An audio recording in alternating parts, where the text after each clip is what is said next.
frase é uma palavra ou um grupo de palavras que tem um sentido completo.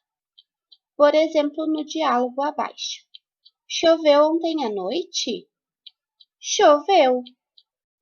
Então, na primeira frase, nós temos um conjunto de palavras. E na segunda frase, nós temos apenas uma palavra.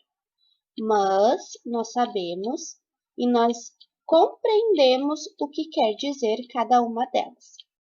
Então, quando se tem um sentido completo, a gente entende que a frase está completa, mesmo que ela tenha somente uma palavra.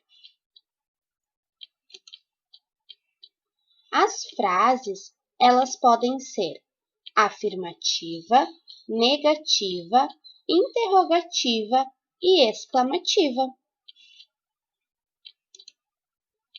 Na frase afirmativa, sempre se está afirmando alguma coisa. E no final deste tipo de frase, nós usamos o ponto final. Veja o exemplo. Cláudio é inteligente.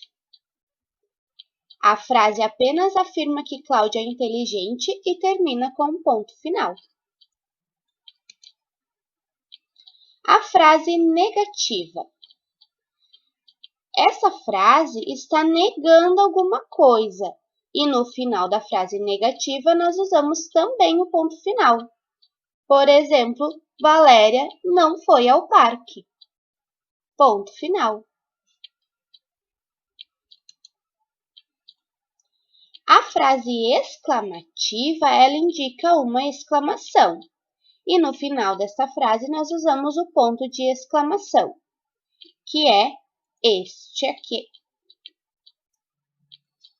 Que bicicleta linda! Está admirando a bicicleta, né? O autor desta frase está admirando a bicicleta.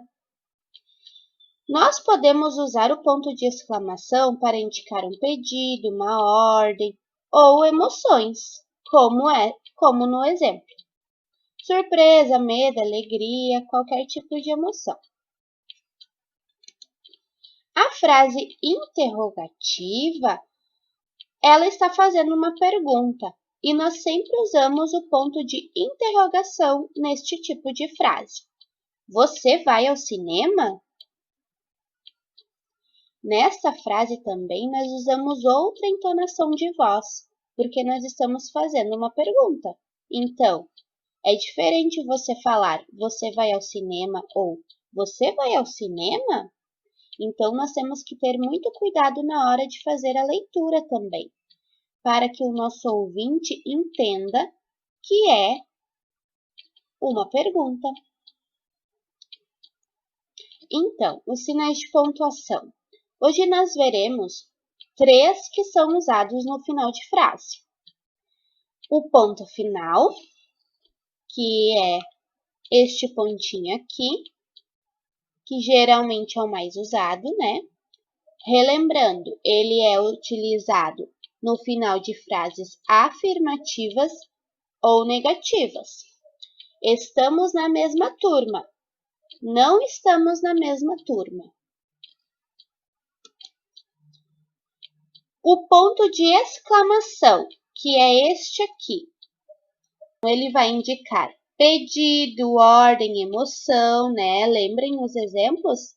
Surpresa, medo, admiração, alegria, qualquer tipo de emoção. Olha só esse exemplo. Que pena! Essa frase indica uma decepção, que também é uma emoção. Ponto de interrogação, que é este aqui. Sempre quando tiver uma pergunta, ele vai no final da frase. O que você vai ser quando crescer? Então, esses são os sinais de pontuação que nós veremos hoje. Com o avanço dos nossos estudos, nós vamos aprofundando e vamos introduzindo os outros sinais de pontuação, como vírgula, 2 pontos, travessão, né? Mas, por hoje, são esses.